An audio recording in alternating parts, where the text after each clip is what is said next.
everybody, welcome to another episode of the Charlie West Wrestling Show, the show where we talk about the things that we like or sometimes don't quite like about wrestling. I'm here this time with Tony. Hi everybody. And this time we are potentially talking about the things that we think you will not like about wrestling, but we do. Yeah, the most unpopular opinions we have that not everybody essentially agrees with. Yes. And let's be honest, this is probably, at least not for me, this isn't going to be like spicy takes about like, you know, wrestler X isn't a racist or wrestler B isn't a terrible human being. It's much more like this thing that people universally think was booked badly, I actually think was booked well. Or this gimmick I actually like or dislike when many people feel the other way. Yeah, pretty much. It's all completely wrestling takes. Yeah, it's not like no politics or anything like that. Yes, exactly. Nothing where you're like, the sort of spicy hot takes, as it were, right? Yeah. So without further ado, let's start with my number 10. So I will start, and then we'll alternate from 10 all the way up to 1.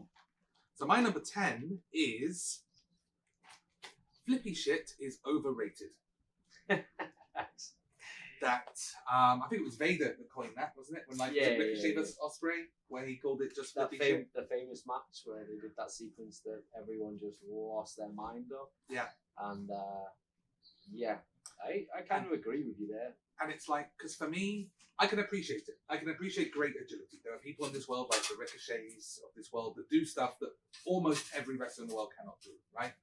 And it's great. But for me, great wrestling is about the psychology, the story, what's being told in the ring.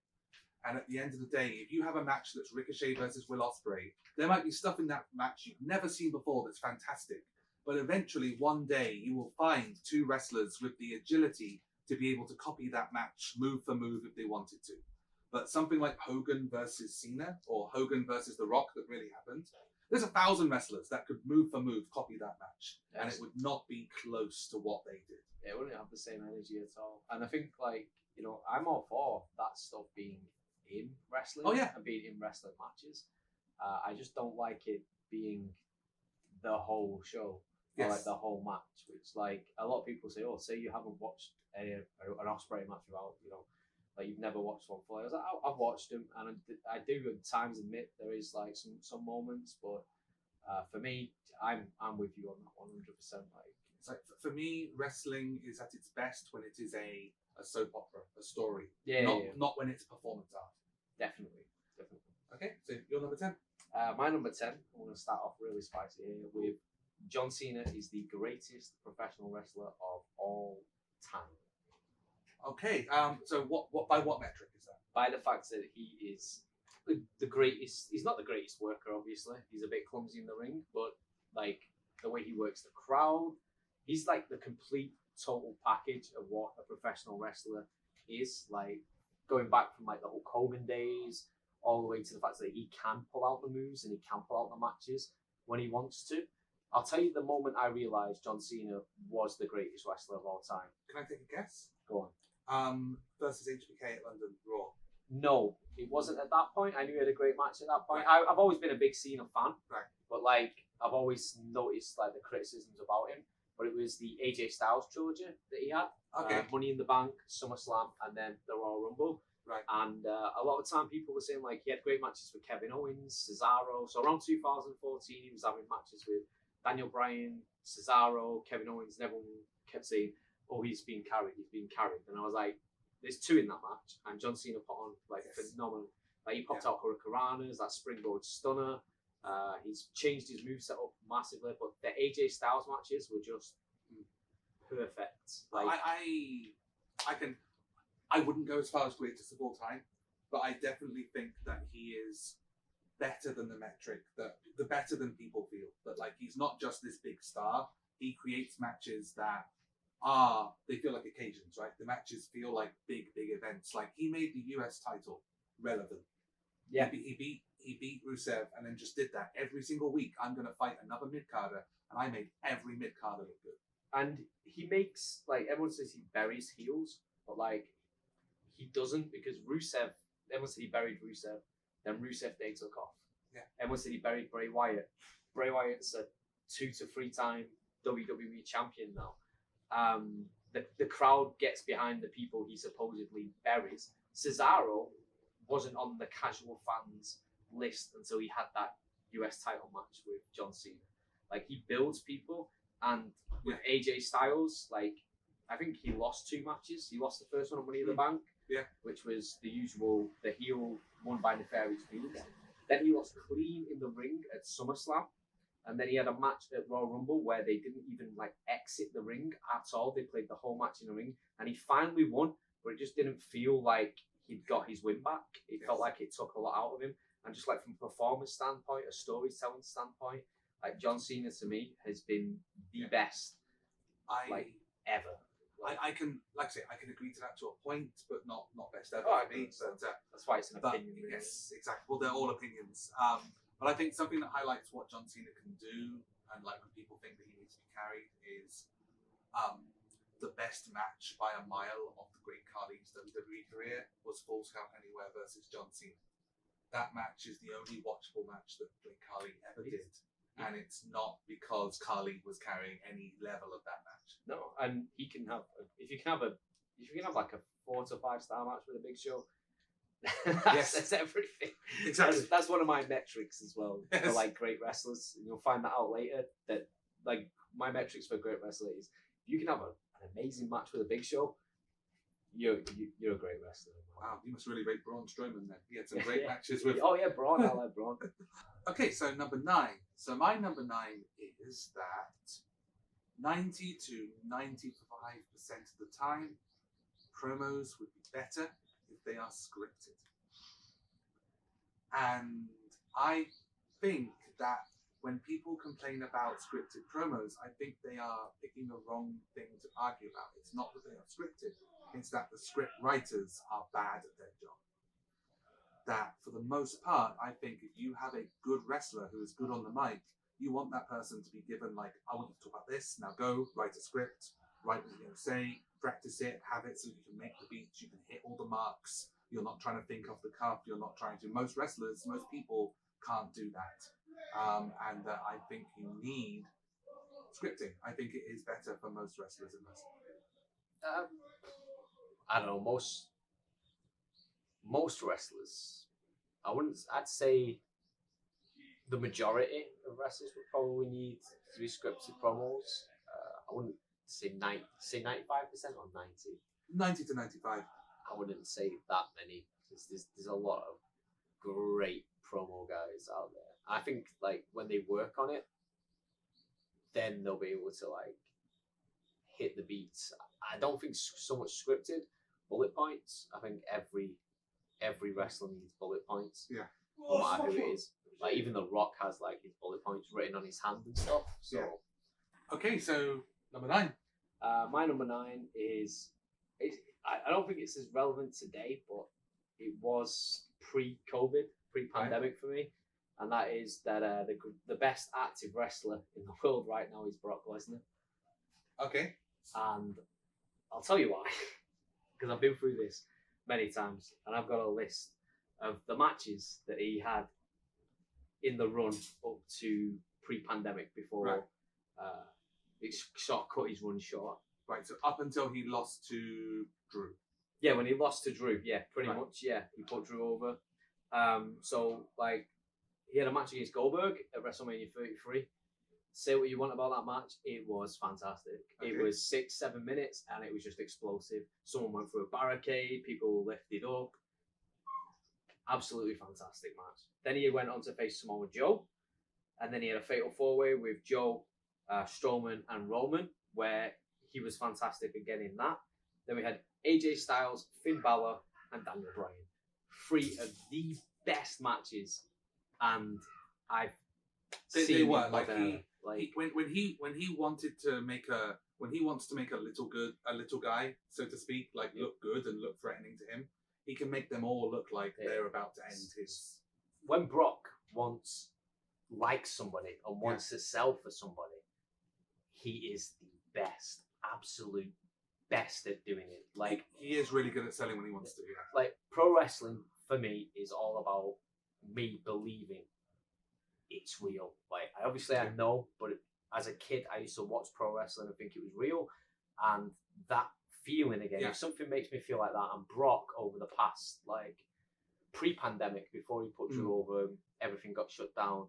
Like, Bryan, Styles, Balor, all absolutely amazing matches. Oh yeah, Brock Lesnar was some of those matches, and I think it's something that Roman Reigns has done well as well when he's done his heel run. Is you go into that match and you 100% know that Brock isn't losing and Roman isn't losing. That there are certain matches, like Finn Balor's not beating Brock Lesnar, but then when he hits that coup de grace, you're like, fuck, he's beating Brock Lesnar. And they both have got this really good thing of making you think that, like, because Roman did that with Jey Uso. There was a couple of matches you were like, Jey's going to win this. And I know everything about me knows that he's not, but in that match, you're suddenly thinking, I think Jey's winning. Like, he has done some very, very good. What did you think of his Rumble thing, like going in one? And that was amazing as well. That was on my list of what was going to be next. What I was going to talk about is I absolutely loved that, like, he went in at one, threw people out. His character, that he's the boombox Brock, cowboy Brock. He's changed his character over the past a couple of years, and then obviously that one Claymore clip from Drew knocked him out, pushed Drew over. He threw like 8 people out before that, and he had a great time. It was a great time. It's a airplane pass. Film near an airfield, right? Okay, number 8. So my number 8 is maybe not in booking, but in talent and what is there. The WWE Tag Division is superior to the AEW Tag Division. That the Usos and the New Day and the Street Profits and RK Bro and Alpha Academy and the Viking Raiders and whoever else I'm missing is a better group of tag teams. The Dirty Dogs is a better group of tag teams than the same if you had to pick 8 of your best AEW tag teams. The competition is fierce. And I'd definitely say I will watch the Usos versus the New Day any day of the week. Well, they literally put it on like every day of the week, and every time it was great. Like that was one set of matches that just constantly kept blowing me away. I'll say one thing that WWE does better than anybody is 6-man tag matches. Right. Like, I don't care who it is. They had a moment of time where it was the Shield versus like any group of random heels. Yeah. And it was like Strowman, McIntyre, and Sheamus, I think, or something like that. And they just kept switching heels out, and every match was an absolute banger. And then they recently did the similar thing with the Bloodline. Yeah. And they did it with the Wyatts for a bit. The Wyatts versus the Shield, like the 6-man tag formula, Evolution versus the Shield, which is one of my favourite matches of all time. But the current tag teams versus AEW's current tag division, at this moment in time, I'd agree with it.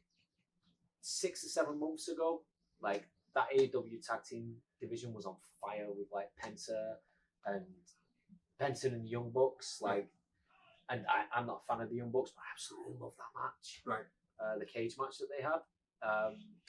But right now, I'd agree that because they just had that match with Street Profits versus Usos. That match was. I mean, that's a match of the year candidate. Like, definitely. So good. Definitely, yeah. And just those things like what Alpha Academy brought, what RK Bro turned into. Like that felt like it was going to be like 2 weeks and then they feud, and it's been going on a year. Yeah, and I thought that was going to be over.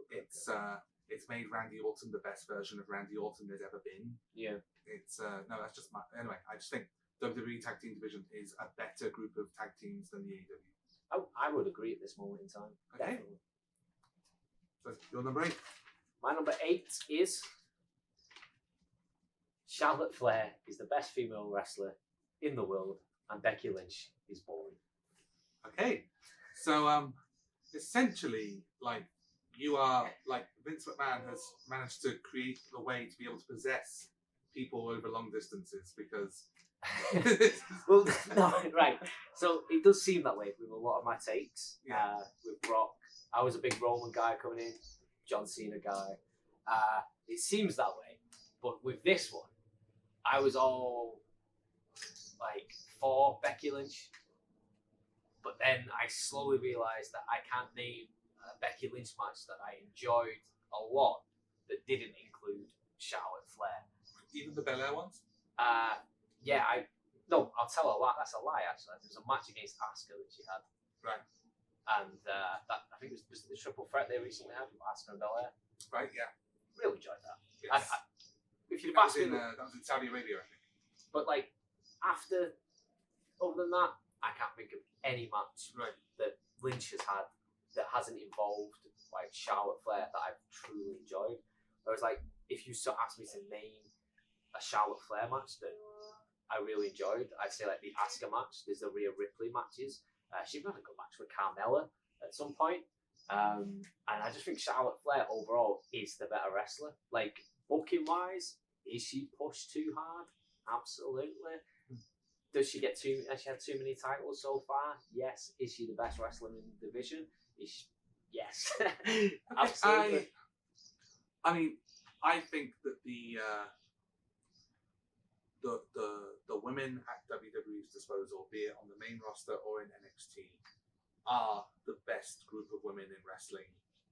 Like, it's not even close. Right? Like TNA for a while back in the day when they were called TNA, were able to run what WWE had close. AEW don't even seem to be trying. Yeah. Like, even when they sign great female wrestlers, they don't even push them. They got like Statlander, they got like Baker, they got like Thunder Rosa, and they're just not like doing pushing. anything. Yeah.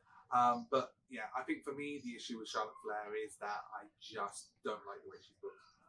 Like, and to the point of like, I sometimes don't like the way the matches are put together, booked, like how the finishes are put together.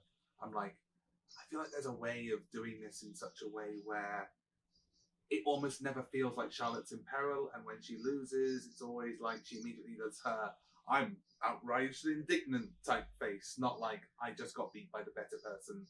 I think that's part of her gimmick. But as a character, I'm not like 100% behind her, but like her body of work, like during the wrestling, like the actual matches. As far as like matches I've enjoyed from a female wrestler, Charlotte's top, like up there. Like it's always a Charlotte match where I'm like, that was really good. Yes, that was really good. And her matches are really good. And I was like a bit disappointed that we didn't get Flair Rousey as the main event of WrestleMania. And like Becky Lynch sort of got shoehorned in with that whole. I don't like Becky at all. Right. I don't like the man gimmick. I don't like the current gimmick. The current gimmick, the drip one. It's basically just Seth Rollins, but like Lady Seth Rollins. Right. I just don't like this whole attitude stuff. Like I just think it comes across like not as sincere as when Stone Cold Steve Austin did it. Fair enough. Like I just don't believe Becky. Okay. When she does it, so yeah. Fair enough. Okay, my number 7 is the mid-90s gimmick era of WWF was wonderful. It was great fun. I love, like, it might be because I was a child at that point watching it. But like when you had like New Generation. But when you had like, especially like all the gimmicks, all the crazy gimmicks, when you had like like dustbin men and like tax collectors and Portuguese manor wars and stuff, I was all for that. It was colourful, it was fun. It allowed you to like see how a wrestler could do in a silly costume, and if they were Uncle Fred as a sailor, exactly, and if they had something, you could then serious them up later. You could. It was so easy to like be like, we like this wrestler, but obviously the gimmick isn't working. Let's put them in something else. And that era also gave us Diesel, Razor Ramon, Shawn Michaels, Bret Hart. It gave us Owen Hart. That era was. I've actually recently rewatched the Raws from 1995 to 96. And they're really fun. Yeah. I mean, at some point, like Macho Man Randy Savage, he's on commentary, he just runs around, drops an elbow drop on someone for no reason. Like it's I just love that time. It was a fun time to watch wrestling. That's just me. You had the "Welcome to Monday Night Raw" with the sirens. Yeah. Yeah, I can get behind that one. Right. So my number 7 is. Remember, this is unpopular opinions. So like all my opinions aren't based like this normally with wrestling, but. Yeah. Shane McMahon has a better body of work than 90% of the wrestlers to ever lace up a pair of boots. Well, he is officially the best wrestler in the world with The Miz. Like, it's, Granted, but, and I'm going to tell you for why, is Shane McMahon has had some absolute bangers that other wrestlers would dream of having. Like, since coming back, he had that match with AJ at Mania that had no right to be as good as it was. Yeah. The match with Miz at Mania was excellent. Yeah. Like, it was like... they have no reason to be that good. I wasn't looking forward to them, but I enjoyed them. Especially was the AJ one's the one where he did a moonsault, or no, he did a shooting star press. He did shooting star to win the tag titles when he was with the Miz. He did the shooting star on. That's Shane McMahon. Yeah, he's 50. Yeah, he's 50 plus. A funny thing was, I was watching that with Tom, one of the other people who does these lists. Yeah, and we were watching that live. I think it was the Royal Rumble, and like Shane McMahon had just done a thing, and guy was down, and I literally just said as a joke, "Go on, Shane, shooting star." And then 5 seconds later, the bugger climbs the top rope, and it was just like, I'm blessed with this curse.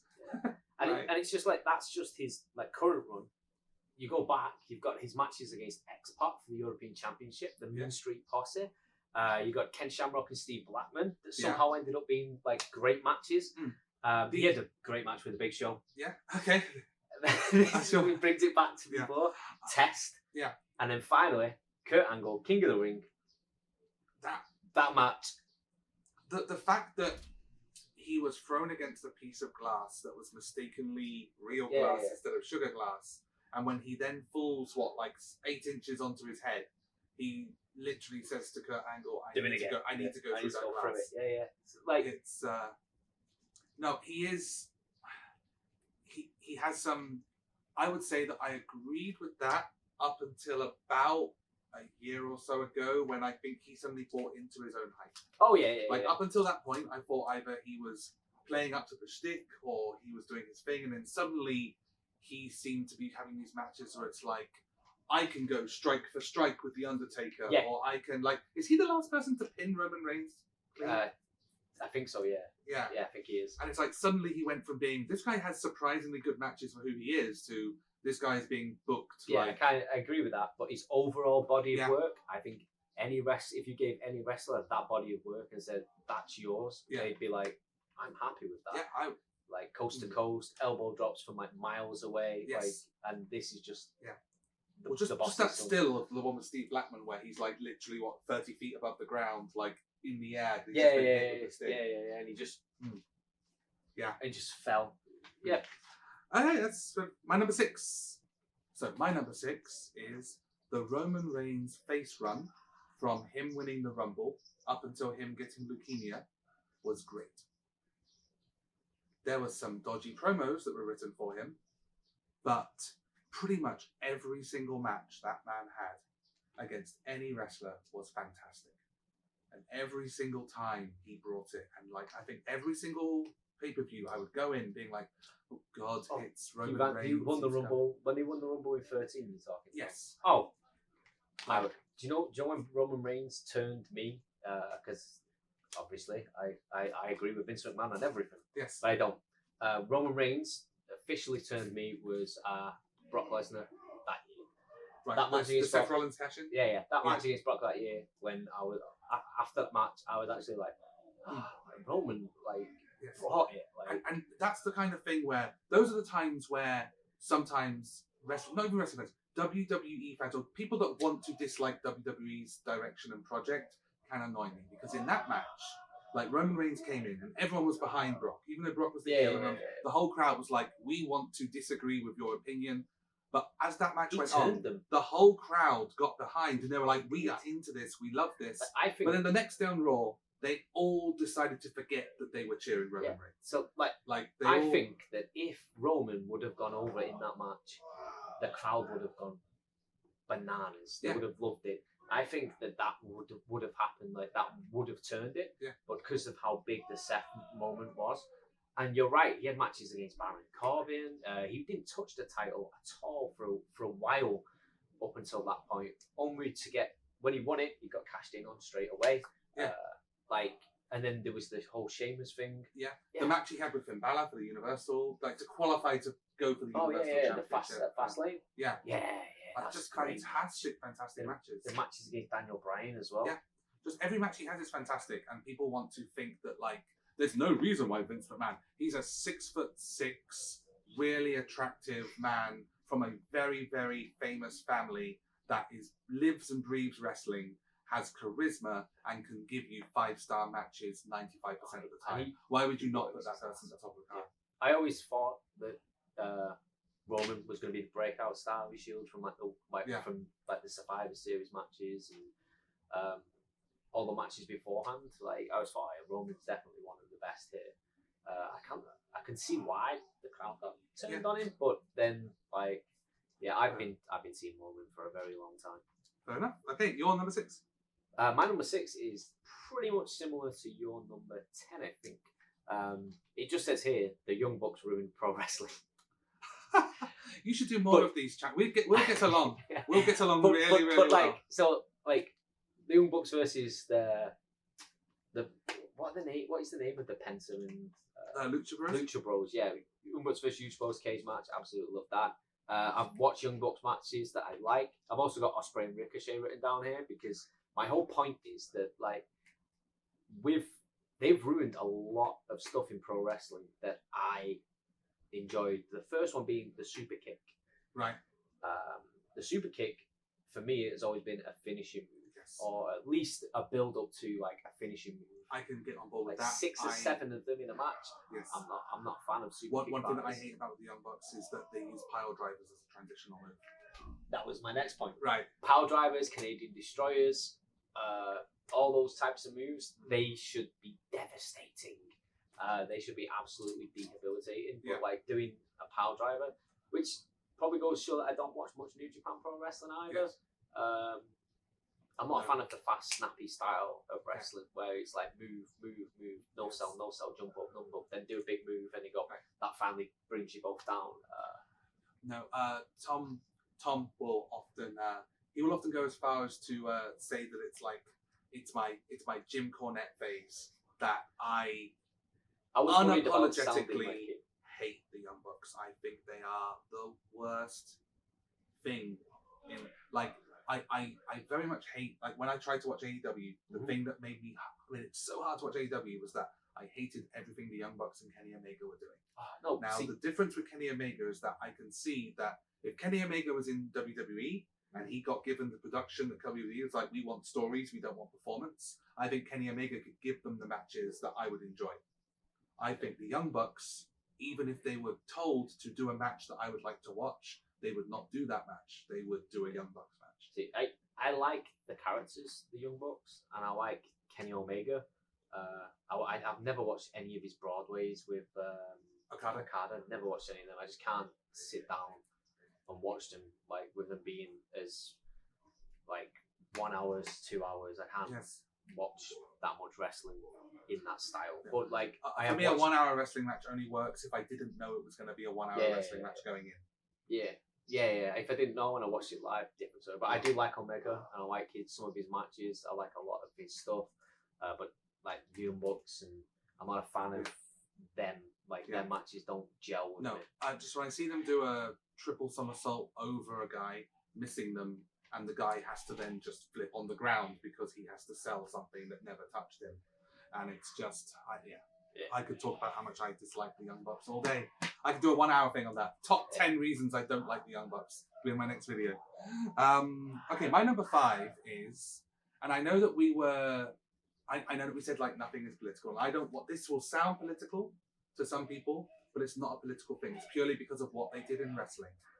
I think that if you have a Hall of Fame, and a WWE Hall of Fame has its celebrity ring of people who were not in-ring performers, but they did things that contributed to the growth and the success of wrestling, then Donald Trump deserves to be in that wing more than most celebrities that have done something with WWE. He has provided host stadiums for WrestleManias. He has done one extended program where he put over Bobby Lashley for the hair versus hair match, where he did that. And he was going to do the other one with buying Raw until the people that don't understand that wrestling is a storyline panicked and were like, oh my God, Donald Trump owns Raw, let's sell all our stock. But I think that Donald Trump has done a lot for wrestling. And I think he absolutely deserves to be a Hall of Fame. Is he not in? He is in. Oh, right. But I think people feel like, why is he in there? Because he doesn't do anything. It's and I think he's one of the most deserving celebrity Hall of Famers. Well, Dennis Rodman doesn't have the best of opinions when it comes to stuff. He did an absolute a lot for wrestling. We're talking about just a wrestling Hall of Fame. Exactly, yeah. I'm not saying I want to put Donald Trump in the nicest guys that I want to say is nice, like list or something. Just, I think it comes to, do you deserve to be in a celebrity wrestling?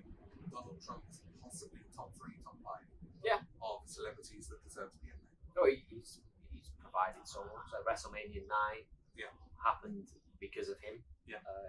And was it 10? No, 10 was Madison Square Garden. Was it 8 and 9? Was it? Yeah.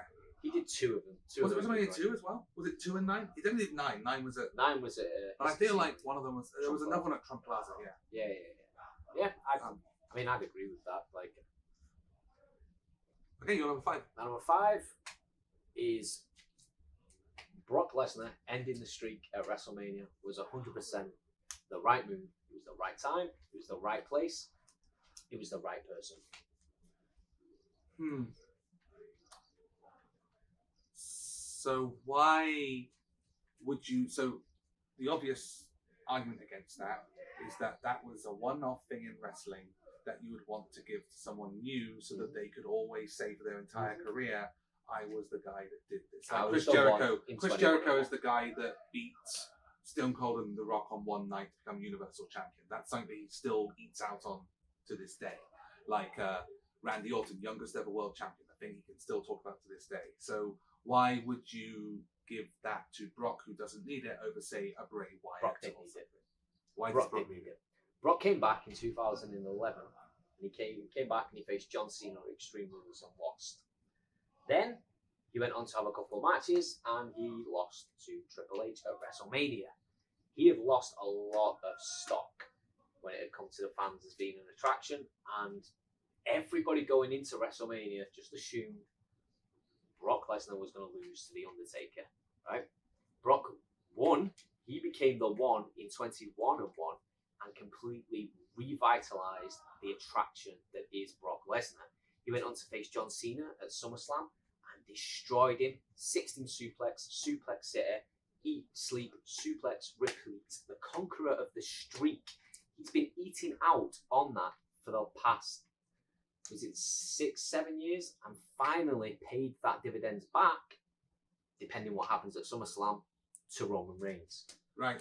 Okay. So you're saying that you think that obviously I think SummerSlam probably has happened by the time this goes live, but you think that Roman Reigns needs to beat Brock convincingly at SummerSlam. I think so, yeah. Like not just like a gimmick, not an interference, not something else. You think that Roman Reigns needs to just cleanly, on his own, absolutely savagely destroy, put Brock down for 10. Yeah, that's how I want it, and that would. And then Austin Theory cashes in immediately. and that for me makes the streak being broken. I think that as far as the right time, WrestleMania 30, the show that it was, needed The Undertaker to lose. Fair enough. The streak needed to be broken to bring that crowd down to the point that they were going to get back up again for Daniel Bryan winning those 2 titles. Right. That show is booked perfectly. I could go on for hours about how that show is booked perfectly. I think you make a compelling argument. Whether I agree or not, I think you've made a strong case there. My number 4 is, and this has caveat of like, I will accept there have been some troughs in this person's career, but for the most part, Michael Cole is an all-time great commentator. The best? Who doesn't think that? People hate him. Really? They hate him for his catchphrases. They hate him for his thing of like going, "It's the big dog," or "It's boss time," or "Vintage," and stuff like that. They think that vintage RKO is vintage Michael Cole. Yeah. It's and I just think that like I even liked heel Cole when he was doing the whole I have an announcement. Stuff. Yeah. I even like the match was horrible. The match with Joey the King Lawler, one of the worst matches that's ever happened in wrestling. But I liked everything he did. And right now with Pat McAfee, he's the best he's ever been. Oh yeah, Pat McAfee's like revitalized him. Like, but like he works well when he's got someone annoying in his ear. Yeah. So like when he works, Michael Cole and JBL, one of the best announced teams. Yeah. Ever. There was a point where it got too much, but like there was a moment in time when Michael Cole and JBL were just absolutely perfect on commentary. Yeah. So, I think I agree with that. Michael Cole is probably one of the best announcers that there is, one Yeah. of the best commentators. He plays it so well. He's so straight most of the time. And I've heard what goes on in his ear at the same time as he's getting commentary. Because there was that leak where like they accidentally left whatever and left him on during adverts. Yeah. And he was going, yes, sir, okay, sir. So that's all happening while he's live on air. And I think that's why Pat McAfee has helped him like become like next level, because when he has Pat McAfee, he can't have Vince as well, right? Yeah. He's got to react because Pat has said that like he deliberately is like, do not tell me what's happening on the show. Don't tell me anything. I want to be a fan reacting to stuff when they do. And like even just recently at Money in the Bank, Liv Morgan's cash in. Like the way that Pat McAfee and Michael Cole react to that, like it's like they get up onto the things, they're standing up and they are just so into it. Michael Cole, fantastic commentator, like 100%. An argument that even outside of JR, the best. I always thought that people just assumed he was great. No, people hate him. I thought people just enjoyed it. No, people hate him. Okay. Your number 4. My number 4. This one might hurt you. But Bret Hart is a terrible promo. He has a good catchphrase. What? The best there is, the best. Oh no, that catchphrase, amazing. I love Yeah. that. The best there ever is, the best there was, the best there ever will be. That's as far as Bret Hart's promos have ever moved me. And I don't know what it is. I think it's something to do with his cadence. But he talks too slow. He gets to the point in such a roundabout way that I just can't like focus. I've never seen a Bret Hart promo that's took me in as much as say a Hard Times, as much as a Tear in My Eye, as much as anything like that. They're just generic promos, and he's like da da da da da da. And I just feel like he drones, and I didn't like Bret as a child because he bored me. Okay. Like in the ring, I've watched matches back. Like in the ring, he's amazing. I've watched matches back after growing up and like appreciating wrestling more, and I'm going, oh, this Bret Hart fellow, he's a good wrestler. He's a good wrestler, that Bret, isn't he? Not bad. As a kid, yeah, solid 7 out of 10. As a kid, I couldn't stand his promos, so I just didn't like him. See, I loved him as a kid. I really was like behind Bret Hart. Like I think there was just that sense of like he was very confident and stuff. Like maybe it's not the most exciting promo. Yeah. But what his heel stuff when he just becomes a whiny Canadian? I think he just got even more annoying to me. Okay. I think he just got more annoying. As a kid, I just couldn't. Yeah. Like I couldn't. I think his cadence. It's his cadence. It bores me to death. Okay, I can. I don't think he's the best promo of all time. I don't think he's terrible, but I can understand that some people, there can be a way that someone carries themselves in a character that people don't like, and I will have one coming up soon, which is my opinion on a particular wrestler that I will get to later. But right now for number 3, so my number 3 is, and this might be one that needs to prove itself in time because I can't prove that I'm right yet. Okay. NX2 2.0 is a better system and a better product for WWE to have as its third brand than Black and Gold. That by having NX2 2.0, by having people do wacky gimmicks and strange stuff and make them all feel like it's a whole bunch of mid-carders doing mid-card stuff, you get to build up wrestling, get to build up them being in the ring, but also when they go up to the main roster, you can put them into the mid-card and let them build themselves up, as opposed to the situation they have with Black and Gold, where these people were main eventing on big shows in front of 20,000 people, and it being like, well, I suppose we have to put, if Adam Cole's going to main event NXT and we're going to put him on Raw, we have to put him in the main event against Seth Rollins immediately, or what are we doing? People are going to, and there's no way of, what do you do about that? You paint yourself into a corner where basically you need NXT to just be this separate thing where no one leaves it. Right. So NXT 2.0 allows you to get wrestlers to work on characters, work on this, work on that, work on everything they need to be, and then they can become something new when they go into Raw. And it can be what FCW and what OVW were. Right. Because the prototype never went to SmackDown. The Leviathan never went to Raw. Right. Batista and John Cena went to. Okay. So you kind of saw me around with it being like that, like towards that. But then do you still sign? Say we go back 4 years, NXT 2.0, do you still sign Adam Cole? Do you still sign Samoa Joe? Do you still sign Bobby Roode? Do you still sign Tommaso Ciampa? I would say you could sign some of them. I would say there's an argument to go back to the case of you sign Adam Cole and just put him straight on Raw. That's a good point. I think it depends on who they are. Like, because my introduction to a lot of these people was because they're in NXT. Right. So Adam Cole, by the time I started watching NXT, which was when it became a TV show, Adam Cole was already champion. So he'd been there for a while. Right. Now, the argument that Triple H always had for that was that, like, people like your Adam Coles or your Tommaso Ciampas or your Johnny Garganos, fantastic wrestlers, but they've been doing it in front of 100 people. They don't have the promo. They don't know how TV works. They don't know about looking at hard cams. They don't know about all of that stuff. And that's what NXT is teaching them so that they can go and do it on Raw. Now, if Adam Cole is already a really good promo in the Indies and already has some of that stuff, just make him be immediately interrupt the Intercontinental Champion and do stuff there. Like, go back to what they did back in the day when they would have the big defections or whatever it were would just go straight to Raw and SmackDown, and the ones that needed help would go to FCW. I suppose the reason they've done it as well is because AEW has basically took that niche that NXT Black and Gold was anyway. So yeah.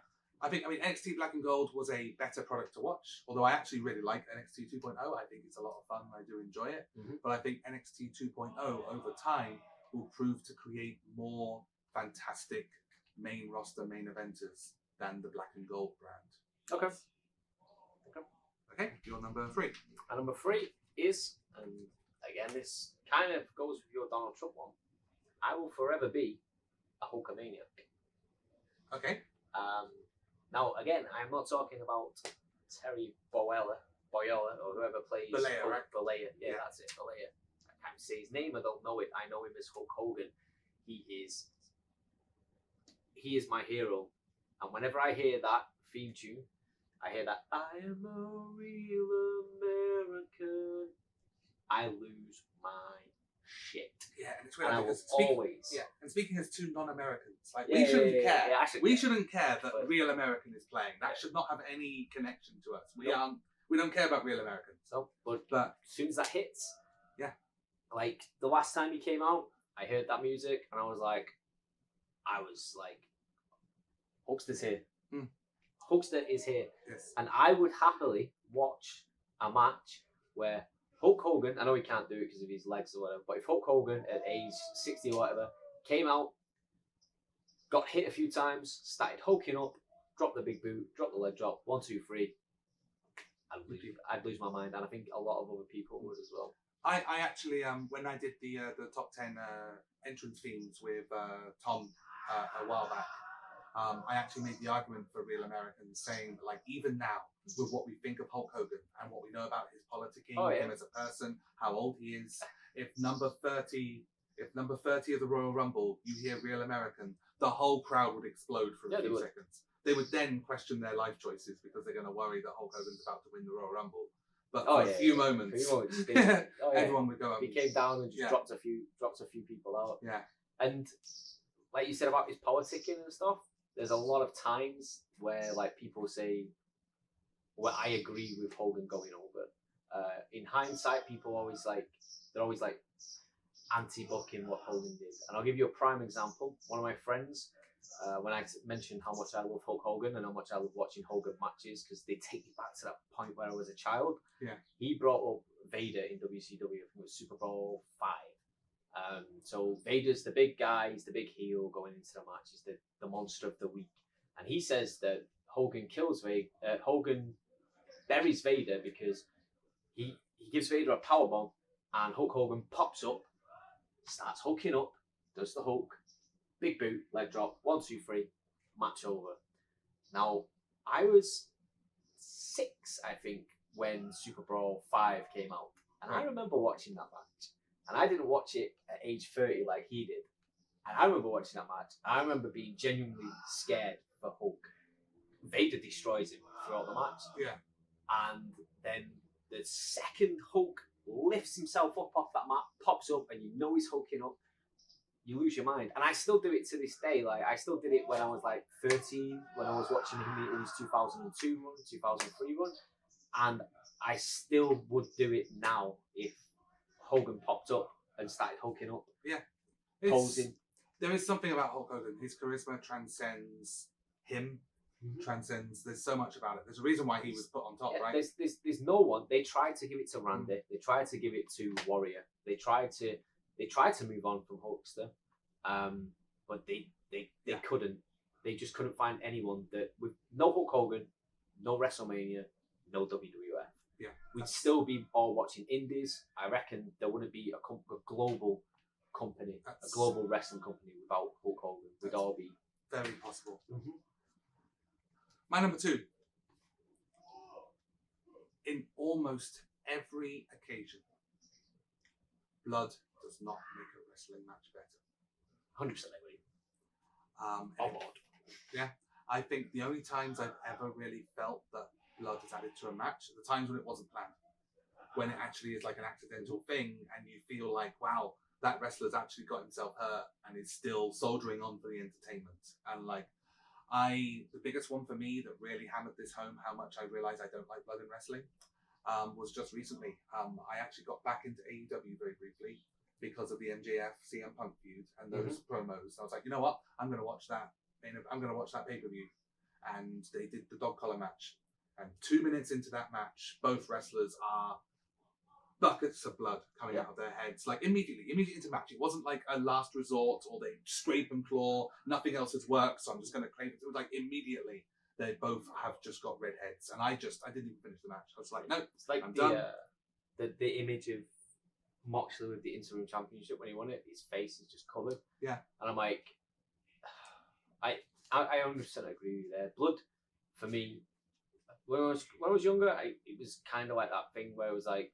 It was a bit like, oh, they got colour or whatever, like they got blood. Like a lot of times, I didn't know about blading that much as well. Yeah. I didn't know that Ric Flair. I thought you just looked at Ric Flair's forehead and it just came open. But like I think now, like especially with GCW, and all this stuff, like seeing a match with blood everywhere, it does nothing for me. For me, blood is nowadays it's used as a crutch to avoid having to worry about story psychology and ring psychology. It's like, why try and tell a story that evolves over the course of a match when you can just hit someone with an item and then have them be cut open and go, look, he's bleeding, the humanity. It's like, no, show something. Have a guy be in a submission move for 90 seconds and is trying to do this and get that. Have a guy have his ankle snapped 5 minutes into a match and the whole match he's just trying to walk, let alone wrestle. Don't just cut a guy open and go, there we are, we have our... Yeah, I can get on board with that one, 100%. Okay, go number 2. My number 2 is the American Badass Taker was bloody brilliant. Oh my. A lot of people that I say... Not as a wrestler though, right? He was terrible as a wrestler at that No, point. I think he was great as a wrestler as well, because like... No. Okay, so a lot of people I talk to this about, like, they hate American Badass Taker. But like, I remember... Again, this brings me back to like why I watch wrestling. Like I remember as a child, the first stages of the promo of him coming back. I didn't know it was him. It was the 3 girls that like, he's coming, da, da, da, da. Right. Judgment Day 2001. It was The Rock versus Triple H in an Iron Man match, and the McMahon Helmsley guys were like, it was full swing. They were in there like beating down on The Rock. The Rock was like, they were tied. Triple H, The Rock, both tied. And the promo played again with the 3 girls. He's here, and then keep rolling, rolling, rolling. And then Taker came down on a motorcycle. Coolest shit I've ever seen. Harley Davidson to the ring, came down, got off it, beat like everyone down, senseless, and then cost The Rock the match, but still managed to like beat.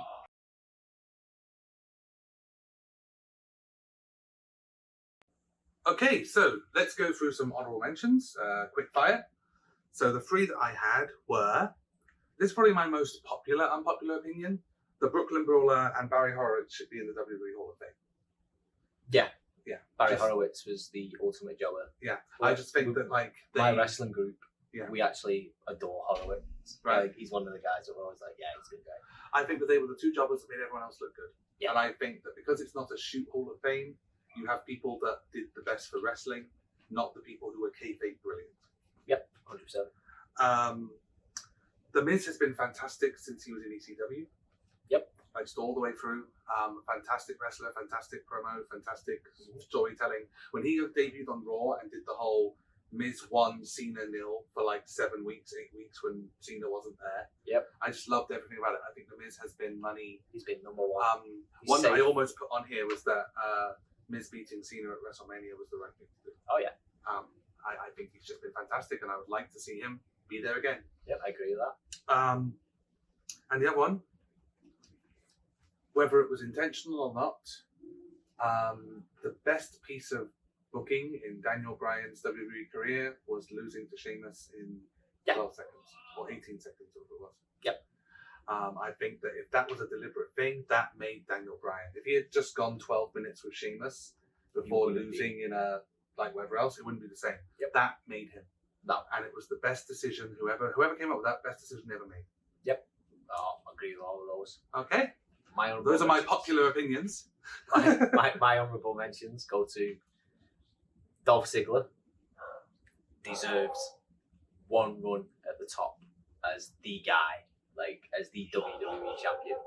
Okay, I can almost get on board with that because I think his problem is that he's so good at losing. Yep. That they don't let him. They don't let him win because he's just so great at losing. But that pop when he cashed in on Alberto Del Rio, it's fantastic. One of the greatest pops I've ever witnessed. Yep. Amazing. I forgot my overall. Should we just go to number one then? Okay, so number one is, for me, Stone Cold Steve Austin is massively overrated as a performer, as a promo, as anything. He got lucky that he happened to be in the right place at the right time to have that Mr. McMahon feud, and he got to eat off that for the rest of his very short career, where he literally has main event programs with 3 other guys who are all fantastic. So he just gets to work with the best wrestlers in the company, just cycling through them. Triple H, The Rock, Taker. Triple H, The Rock, Taker. Triple H, The Rock, Taker. Nobody else, because no one else is good enough to at least go toe-to-toe with Steve Austin. He gave us the What chant, which poisons and pollutes wrestling to this day. Every promo he gave was just like, give you a hell yeah. And it's like, you're not saying anything. He is a guy that I respect, that he knows the business very well. I respect him more as a podcaster now than I do as a wrestler back then. He was lucky that he was around with The Rock and Triple H to make him look that damn good. I completely disagree with that. Huge Steve Austin fan. Loved. Yeah, what Steve Austin represents to like wrestling fans at that time that was there, like the obviously the working class beer drinking Texas rattlesnake. I think the gimmick was on point. Yeah, I completely disagree with. Most people do. Most people do. It's definitely. It's going to be the hugest unpopular opinion. It's everyone loves him, right? Everyone loves Steve Austin. That guy made wrestling. I was like, I just don't like him. I hate the What chant. I hate things. The caveat, and it's a caveat that I've used in a lot of videos before when Stone Cold or my emissions of Stone Cold have come up, is the period of wrestling I didn't watch was 1995 to 2000. Yeah, so you missed. So I missed the good part of Stone Cold. I just got to do the whole, I don't want to lose to Brock, I'm going home. What? Yeah. I have 2 fingers, aren't I cool? Fair enough.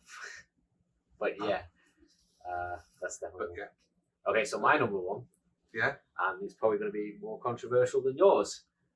It is that Triple H beating Sting at WrestleMania was the right call. Okay. 100% the right call. Okay. Was the way the match was booked the right call? Or just that Triple H should have gone over in that match at the end of the day?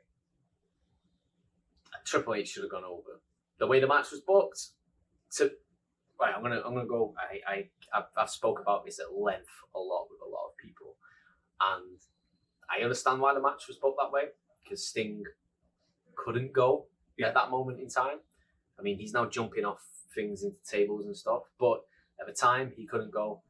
The whole DX NWO thing, for me, being a child of that era was just like DX came down and I was like, oh, this is mint. And then it didn't make sense that the NWO was there for Sting, but the fact that they were there, like Hogan, Nash, and Hall all came out to that music, and then DX and NWO got that beat down.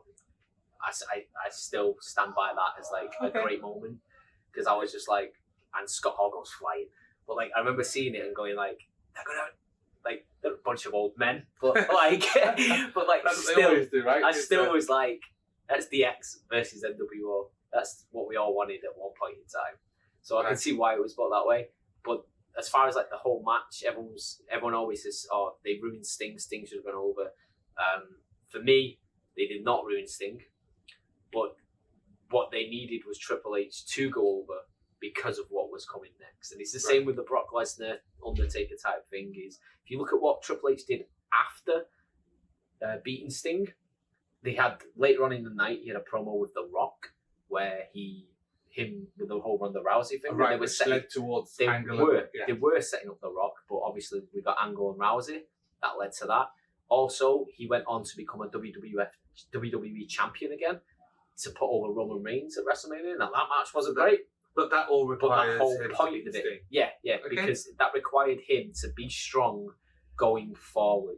And I know it's Triple H; he can always book himself strong, but like Triple H was still going to be an active wrestler. Yeah. He had a clinic of a match with Dolph Ziggler, a clinic of a match with Dean Ambrose, and then went on to WrestleMania and dropped the belt to Roman Reigns.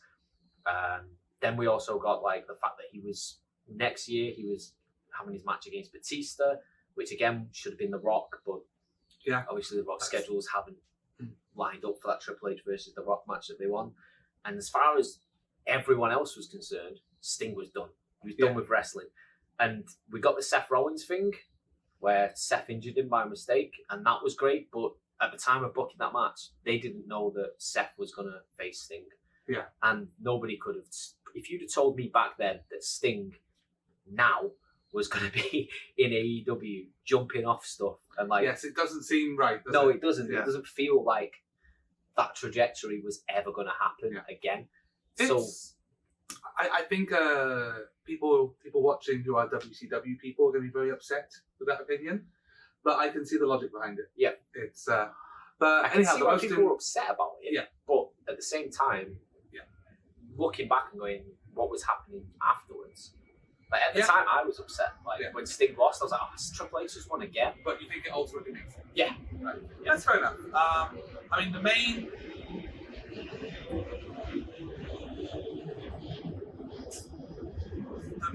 takeaway that there is to be had is that at the end of the day, the most important thing we've all learned here is that Stone Cold Steve Austin is one of the most overrated wrestlers of all time, and he got lucky to get his spot.